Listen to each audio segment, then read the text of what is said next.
Humalay sa paligid ang matinis na hagikik ni Brixton na nakiliti sa matalas na stubbles ng ama na dumikit sa balat niya nang halikan siya nito. Nagawa pa siyang sabunutan ni Brixton sa sobrang kiliti na kanyang nararamdaman, bagay na hindi pinansin ni Gaston. Itinigil lang niyang paghalik sa anak nang makitang nakalapit na ang mga magulang ni Nati, na bagamat nakangiti sa kanya ay alam niyang may mga sentimiento at hinaing sa pagiging napakabagal niya. Aminado naman siya doon, subalit may mga bagay lang din naman siyang isinasaalang-alang na tanging ang panganay lang nilang anak na si Nick ang siyang nakakaalam. Kung siyang masusunod, matagal niya na sanang nauwi ng bansa ang kanyang magina. Kung gagawin niya naman yun, ang abogadong si Nick naman ang tsak na kalaban niya. Uuwi si Nati sa New Year, anunsyo ng ginang na inilahad pa sa kanya ang sofa. Ikinatango lang yun ni Gaston kahit na meron sana siyang reaksyon kagaya ng bakit sa New Year pa. Kung pwede namang siya Pasko, ay umuwi rin ito. Hindi raw siya dito magpapasko. Ewan ba namin sa batang yon, mas gusto pang maging subsub sa trabaho. Dugto naman ni Gelier na naupo na sa tabi ng kanyang asawa na nakaupo na rin sa sofa. Wala tuloy magawa si Gaston kung hindi ang maupo na rin upang harapin sila at kausapin. Lalabas siyang bastos kung hindi niya gagawin ang bagay na yon. Hindi naman niya kailangan magpaalipin sa ibang kumpanya, ngunit ang tigas talaga ng bungo. Doon niya pa rin gustong magtrabaho kaysa umuwi ng bansa at tulungan ng kanyang kapatid sa ibang negosyo ng pamilya namin. Gilier, sita ng kanyang asawa na sa menya sa apong si Brixton, na nakatingin na sa mukha ng kanyang lolo. Tipong mata man itong pinapakinggan kung tungkol saan ang kanilang pinag-uusapan. May isip ng bata mamaya niyan. Isumbong ka sa ina. Pagsisimulan niyo pa yan ng away na mag-ama. Dagdag pa ng ginang na naiiling na rin sa asawa. Ngumisi lang si Gilier na napaayos na ng kanyang upo. Muli niyang sinulyapan si Brixton na nakatingin naman sa mga sandaling yon sa mukha ng kanyang ama. Mukhang hindi naman sineryoso ng batang kanyang mga sinabi kanina. Hindi naman siguro gagawin niyo sa akin ng aking apo. Alanganing tura ni Gilier na medyo kabado na rin ang tono. Ganun ang paniniwala niya sa unang apong si Nixa. Ang ending ay madalas sila nitong pinagkakanulo sa mga magulang. Ngumiti si Gaston habang hindi na mapakali sa kanyang nalaman. Ibig sabihin, mag-isa lang si natin na magsa-celebrate ng Christmas. Dahil nanditong kanilang anak, hindi ba masyadong malungkot naman yon na siya lang na doon? Sigurado siya nakasama ng anak nila sa pag-uwi ang maid ng kanyang kasama, na ang ibig sabihin ay solo lang doon si Nati. Bakit hindi siya uuwi? Nagawang itanong yun ni Gaston sa kabila ng pag-alinlangan niyang magsalita. Pagkatapos noon ang unang hearing ng kasong isinampa nila laban kay Margie, ay sinabi rin naman ni Nick sa kanya kung nasaan ang kanyang mag-ina. Hindi ito nakatiis at hindi niya pinanindigan ang kanyang sariling kondisyon na sa kanya sasabihin kung nasaan ang kanyang mag-ina kapag naipakulong na si Margie. Marahil ay nakikita naman ito ang pagiging masigasig niya at tapat. Wala siyang inaksayang panahon noon na kaagad pinuntahan niya kung nasaan sila. Ngunit hindi naman siya nagpakita. Naging anino siya mula sa malayo. Masaya na siyang pinagmasdan ng kanyang mag-ina mula sa malayo habang namamasyal at magkasamang nagsasaya. Nang pumunta siya doon ay nagkataong day off. Sa trabaho ni Nati, ginalang kanilang anak. Gusto na niyang lapitan sila at ikulong sa kanyang mga bisig, ngunit pinigilan niyang kanyang sarili. Oras na gawin ngayon, magugulo na naman niya ang mag-ina na halata namang paunti-unting nagiging okay na sa bansang iyon habang wala siya sa kanilang paligid. Doon pa lang ay sobrang saya na niya. At least, hindi malungkot na mga luha ang kanya nakita sa kanyang mag-ina dito. Hindi ko nga rin alam, Governor Barcelo. Ikaw, Brixton, alam mo ba kung bakit ayaw umuwi ng mommy mo sa bansa? Umiling si Brixton, ngunit ibinu kanyang bibig upang magsalita. Sad si mami sa gabi. Laging umiiyak kapag hihingi ako ng milk. Sa narinig ay halos madurog ang puso ni Gaston. Nagigets niyang pinaparating ni Brixton na hindi niya nakita kahit pa 4 na beses sa loob ng isang buwan ang ginagawa niyang pagpunta ng Canada upang masilayan ang mga mag-ina. Kung alam niyang umiiyak gabi-gabi si Nati na paniguradong nang dahil sa nangyari sa kanila, nilapitan niya na sana ito. Sa pagkakataong iyon ay hinarap na ni Gaston ang anak. Wala nang pakialam kung anong sasabihin ng mag-asawa dito. Brixton, lagi bang umiiyak ang mommy sa gabi, ha? Hindi lang gabi, daddy. Sa umaga din. Namumula mga matang pinilit ni Gaston na mapangiti. Ang buong akala niya talaga, okay lang sila ni Nati. Ano kaya at puntahan mo siya, Gaston? Sabi ni Mrs. Bentacourt na gumamit na ng pangalan sa dating gobernador. na para bang pinaglalaanan nila ang hinaharap na magiging manugang nilang lalaking kaharap ngayon. Puntahan po, Mrs. Bentacourt? Oo, puntahan mo siya sa Canada. Samahan mo siya sa Pasko. Huwag kang mag-alala. Ibibigay kong address niya. Nakangiti pang tura ng ginang na hindi alam na kahit hindi niya ibigay yon, ay kaya ng puntahan ni Gaston yon. Para sana hindi siya mag-isa. Nag-aalala nga kami sa kanya, lalo na't nandito si Brixton. Wala man lang siyang kasama. Tinignan lang muna ni Gaston ang reaksyon ng ama ni Nati na formal pa rin ang pagtingin sa kanya. Ayos lang po ba sa inyo na puntahan ko siya doon? Medyo alanganin ng tirimbre ng kanyang boss na tanong. Abay oo naman, alam namin na mahal mong anak namin. Kailangan nyo lang na magkausap ng maayos ang lahat. Bumitak na sa isang ngiti ang labi ni Gaston sa maging daloy ng kanilang usapan. Ibig sabihin lang din nito ay boto pa rin sa kanyang mga magulang ni Nati sa kabila ng iskandalo, kagaya ng lihim na ginagawa ni Nick ng pagsuporta. Maraming salamat, Mr. and Mrs. Bentacourt. Hayaan niyo po at bukas na bukas din ipupuntahan ko na siya. Daddy, punta ka kay Mommy? Tanong ni Brixton na nakatingala na sa kanya at inosente nitong mga mata. Walang pag-atubiling tumango si Gaston sa katanungan ng kanyang anak. Oo, Brixton, susunduin na ni Daddy ang Mommy at magkakasama na tayo ulit na tatlo. Gusto mo yon, hindi ba? Marahan niyang haplo sa ulo nito habang namamasa ng apat na sulok ng kanyang mga mata.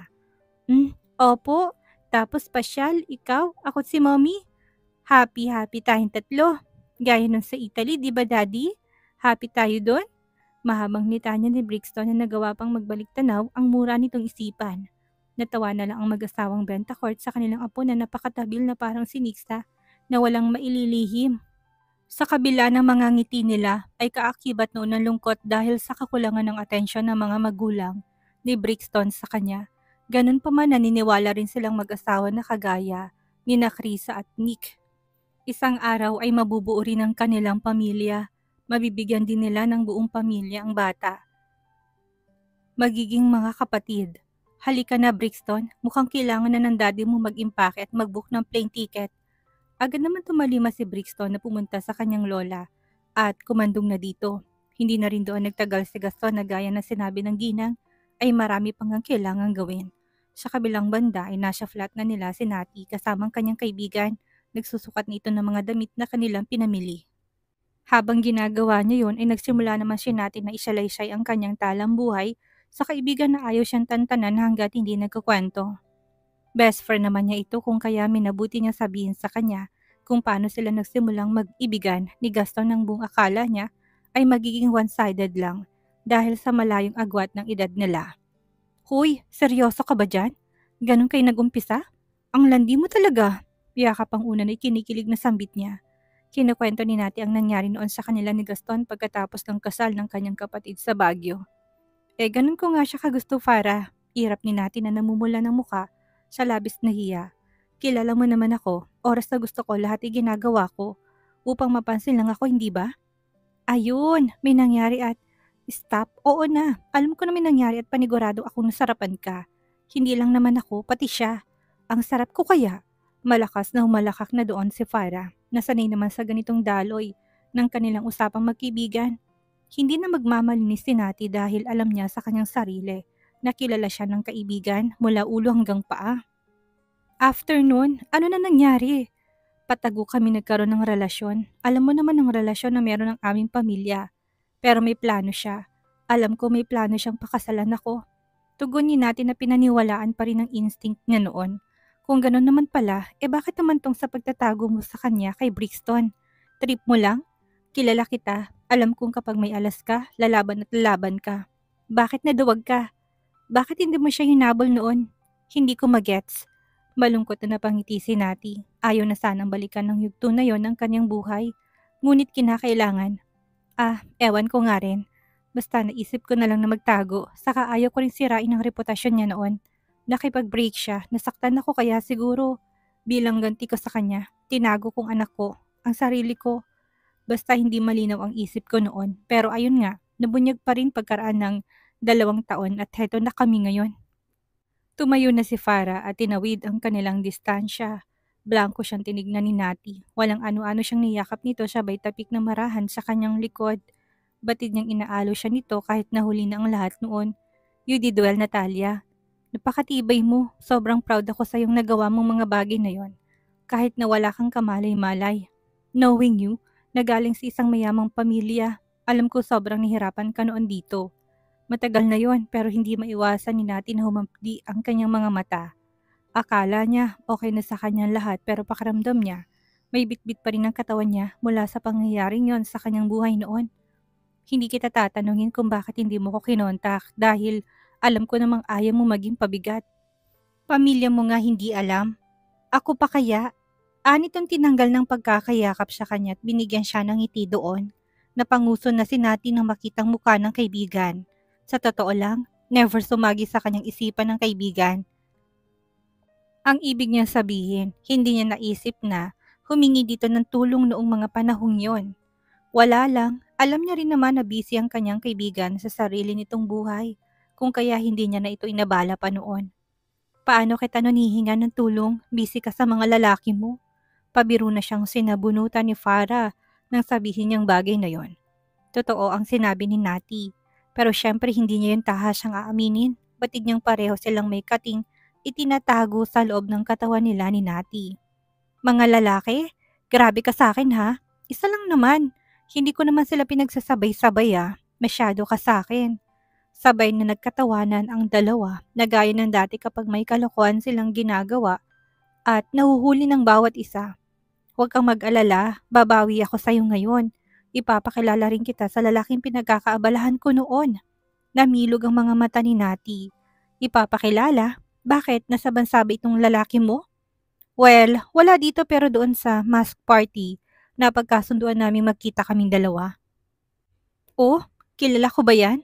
Ayusin mo, Farah. Baka naman kung sino-sino lalaki lang yan ha. Yung matino naman. Tinawanan lang siya ng kaibigan at hindi na muling sinagot ang kanyang naging katanungan. Hindi naman siya pinilit ni Nati at kinulit pa ng ibang mga details patungkol sa lalaking kinabaliwan nito. Hihintayin na lang niya na dumating ang araw na ipapakilala sa kanya ng kaibigan niya, ang lalaking alam niya nakatadhana para sa kaibigan niya. Governor Barcelo, ilang beses ko bang sasabihin na tigilan mo na akong tawagin sa ganyan? Wala na ako sa pwesto. Hindi na ako gobernador. Lingon ni Gaston sa kanyang sekretaring kapapasok lang ng kanyang opisina. Bitbit ang isang envelope. Sorry po, Gov. Mr. Samaniego. Nakabook na po ako ng flight ninyo patungong Canada mamayang gabi. Good. Tipid niyang sagot. Nasa office siya noon na tinatapos ang pagpirma ng ibang documents bago siya umalis. Nais pa sana niyang samahan ng secretary ngunit hindi na yun pinahintulutan. Ilang bodyguards lang niyang kasama just in case na mangailangan siya ng tulong. Hindi naman umalma pang secretary. Pinanggit niya rin na hindi naman siya magtatagal doon. Ilang araw lang. Pagkatapos ng Pasko, babalik din siya ng bansa upang dito magbagong taon. Gusto niyang makasama nila ni Nati ang anak, yun ang unang bagong taon na mabubuo sila. Kung kaya sisiguraduhin niya na bago matapos ang taon, ay magkakaayos na sila ni Nati. Nakahanda rin niya na gawin ang lahat, makuha lang niya yon. Nakuha ko na rin pong maleta niyo na inutos niyo sa aking kunin ng mansyon. Thanks. Ang plano niya mula sa opisina ay diretso na siya ng airport. Hindi niya na kailangan pang pumunta ng mansyon. May nakahanda naman na siyang mga gamit doon na dinala niya pa mula sa Italy. Pinalabahan niya lang yon at muling ibinalik sa loob ang laman.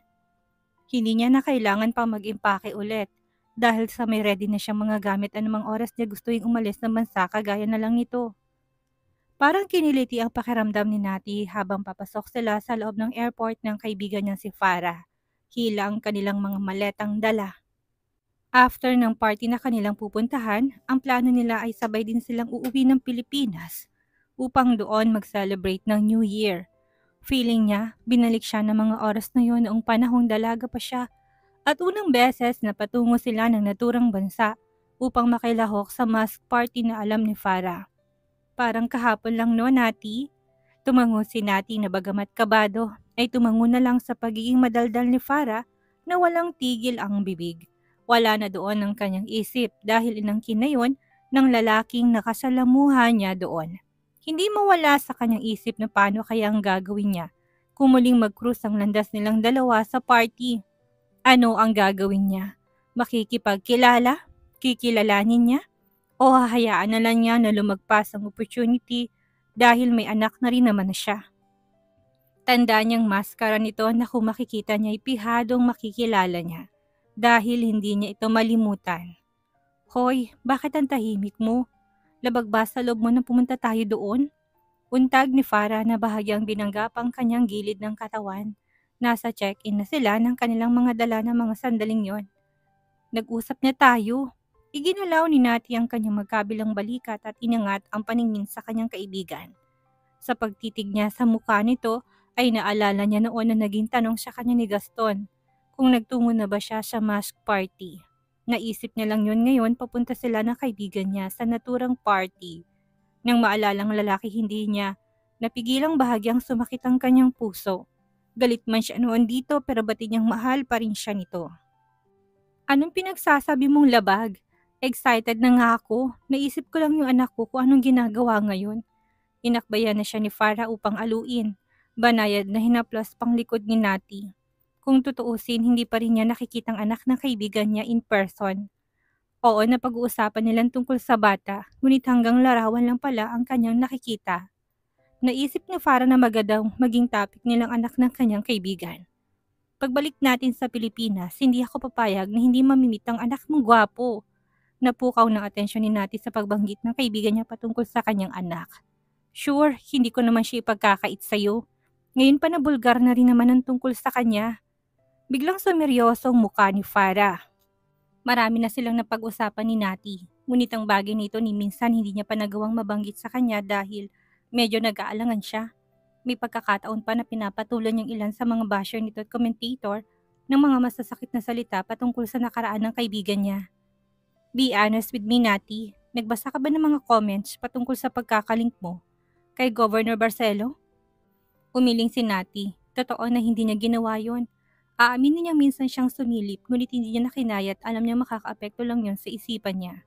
Kung kaya naman ay tinantanan na lang niya. Pinabayaan na lang. One time lang pero hindi ko na inulit. Tumangutango lang si Farah at hindi na yun mas pinalawig pa. Good for your mental health, Nati. Natawa na lang si Nati dahil alam niya kung anong ibig sabihin ng kanyang kaibigan na tinura niyang yon. Sinabi mo pa, wala naman silang ambag sa buhay ko, kaya bakit ko sila pag-aaksayahan ng panahon? Exactly. Hayaan mo silang magbigay ng opinyon nila. Wala naman silang alam kung anong tunay na nangyari. Saka, gumugulong ng kaso ng babaeng yon, hindi na lang manahimik. Mabuti ngang nangyari yun sa kanya Epal. Lingid sa kanilang kaalaman ay kanina pa sila pinagmamasdan ni Gaston mula sa kanyang inuupuan na pag-alaman niyang planong pag-alis ng magkaibigan ng Canada upang magtungo ng Hong Kong. Hindi niya alam ang gagawin doon ng dalawa, ngunit sa palagay niya doon sila magse-celebrate ng Christmas. Ang buong akala niya walang kasama si Nati, ngunit mali pa lang kanyang hinala. Ganun pa man, hindi yun ang panahon upang matras siya. Habang nasa Hong Kong ay kailangan niyang humanap ng paraan upang magkausap sila ng babae. Kahapon lang siya dumating ng Canada at yun ang kaagad ang bumungad sa kanya ng maulinagan niyang usapan na magkaibigan habang kumakain sila ng hapunan. Malakas din ang usap nila kung saan sila magstay ng hotel habang nasa Hong Kong sila. Bagay na hindi nakaligtas sa pandinig ni Gaston na pinacheck niya rin sa secretary ko saang airline sila nakabook. I-book mo ko ng flight, same flight sa kanila. Make it a week visit.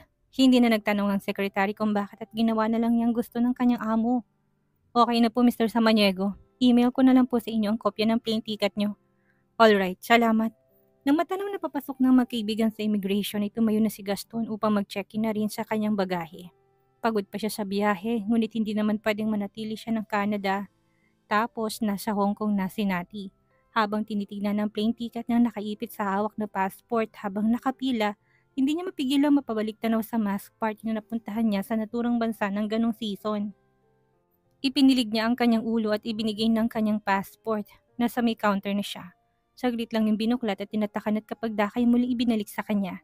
Lumagpas na siya doon banda, tuloy-tuloy na ring humakbang. Agad na hinanap ng kanyang mga mata kung saan banda nakaupo ang magkaibigan at sa mismong likod siya na upo ng mga ito. Hindi ko na dapat yung isipin. Siguro may sariling buhay na siya ngayon. Ang tagal na rin naman, ang hirap niyang matrak na para bang ayaw naman niya magpahanap sa akin. Bulong ni Gaston matapos na huminga ng malalim. Useless na rin naman yun ngayon na may anak na ako. Isinandal niya ang likod at hindi nakaligtas sa kanyang pang-amoy ang suot na pabango ni Nati na nasa likod niya lang. Nakagat na niyang pang-ibabang labi, hindi na mapigilan mabilis at malakas na pintig ng puso niya. Ang lapit-lapit na ng babaeng mahal niya, ngunit pakiramdam niya ang hirap nitong abutin. Miss na miss niya na ito na kung pwede lang sanay sa tabi niya ng babae na upo't sinandal ng ulo sa balikat nito. Miss na niyang madikit ang mga balat nila. Ilang beses pa siyang huminga ng malalim upang punuin ang baga na pakiramdam niya ay naninikip kasama ng kanyang dibdib. Kung wala lang doon ang kaibigan ni Nati, paniguradong kanina pa niya nilapitan ito at ginawa ang bagay na yon. Girl, ano kaya't parehong maskara noon ang suotin natin ngayong taon? Kaibigan ko naman ang may-ari ng shop kung kaya pwede ko na siyang i-reserve ngayon pa lang. Ano sa tingin mo? Parang mas masaya yon, hindi ba? At saka sobrang exciting. Ang hot din nating tingnan noon. Ano Natalia, deal ba tayo doon?